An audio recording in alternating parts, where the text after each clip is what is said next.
I moved here when I was 12, and I found this town to be just bustling with people. Business was booming. We had factories here. Downtown core was full of people at noon. You always knew where your friends were for the amount of bikes in front of a building, usually the bowling alley, and that's where I played pinball and video games all the time. I left back in 2004, and the reason for it was I felt like I was at the pinnacle of my career, and I wanted to see what else was out there. I did go out to Victoria, and that's when I got into the hair shows. I did a lot of editorial work. Johnny also got involved in a lot of magazine work, traveled to London, England as well to expand his trade and his skills, and met me, which was kind of nice. We were deciding to move to Australia at the time, my wife and I, and we had sold everything we owned. John's mom, Astrid, she goes, "Oh, I bought you guys a cruise on the Seguin, and it's the dinner cruise, and you guys will enjoy it. I think you'll really enjoy it." So John and I took a ride on the Seguin, and we were kind of sitting there, and I'm looking around and thinking, it's really beautiful here, and we wanted to move to Australia to find community, and we were thinking, well, why are we moving to Australia when so many people here, and Gravenhurst is such a beautiful town, and there are like-minded people here. I feel that now is the time when you're starting to see really cool businesses that are diverse and different coming to town, and they're now starting to build up on each other, and they're backing each other up. Mm-hmm. I feel the connection with many new stores that have opened. Just like on July 25th on our grand opening, 7 new businesses at the same time.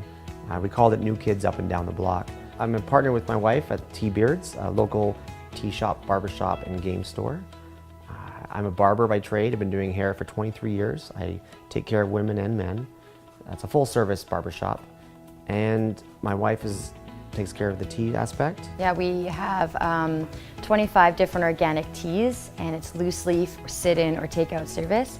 We're also adding a pie bar in as well, so we're going to be selling pie, cakes, local goodies that have been baked locally, gluten-free options. Barbershops in the past used to be a local meeting place for people in the community to come and reconnect with one another.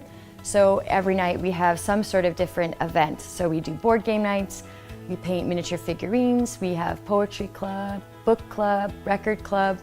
We really wanted to create a space for people in Gravenhurst to come and reconnect and really realize what they have in this community, and it's mostly the people that they have around them. It's kind of cool to see 30-somethings, couples coming from Toronto, staying at bed and breakfast and just walk into town.